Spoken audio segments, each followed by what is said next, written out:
Kryeministri Edi Rama ka kundërshtuar publikisht qëndrimin e ministres së brendshme së Mbretërisë së Bashkuar Shabana Mahmud, e cila deklaroi se rreth 700 familje shqiptare do të dëbohen nga territori britanik pas kërkesave të refuzuara për azil. Në një reagim të drejtë Rama e cilëson mjaft zhgënjyese deklaratën e saj dhe kërkoi që komuniteti shqiptar të mos përdoret si justifikim në debatet e brendshme politike të Londrës.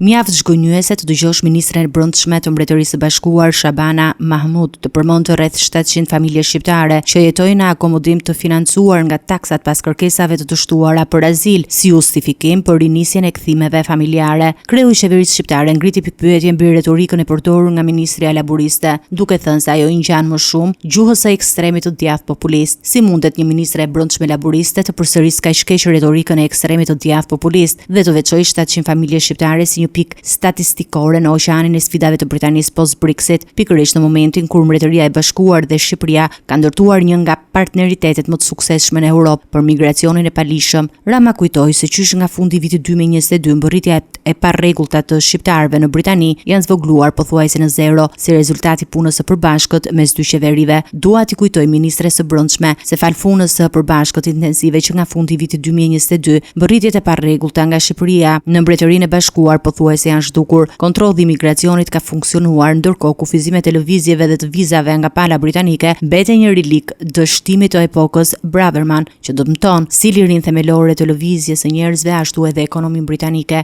Kryeministri shtoi se shqiptarët që jetojnë në Mbretërinë e Bashkuar janë kontribues neto për ekonominë e vendit dhe marrin shumë pak nga përfitimet krahasuar me komunitetet e tjera, duke i cilësuar të padrejtë dhe të dëmshme vazhdimin e stereotipit të tyre. Të jemi të qartë, shqiptarët janë kontribues neto në ekonominë britanike dhe numri i shqiptarëve që marrin përfitime është shumë i ulët krahasuar me komunitetet e tjera. Ti veçosh ata në mënyrë të vazhdueshme nuk është politik, është një akt shqetësues dhe i pahishëm, demagogjie. Në përfundim, Rama apeloi se politika britanike të mos udhëhiqet nga paragjykimet etnike, duke theksuar se ky është minimumi që njerëzit presin nga Mbretëria e Madhe. Ai theksoi se Shqipëria mbetet një nga aleatët më aktiv të Londrës në çështjet e sigurisë dhe kontrollit të migracionit në Ballkan, duke kërkuar thedhim të bashkëpunimit dhe jo retorik fajsuese ndaj shqiptarëve.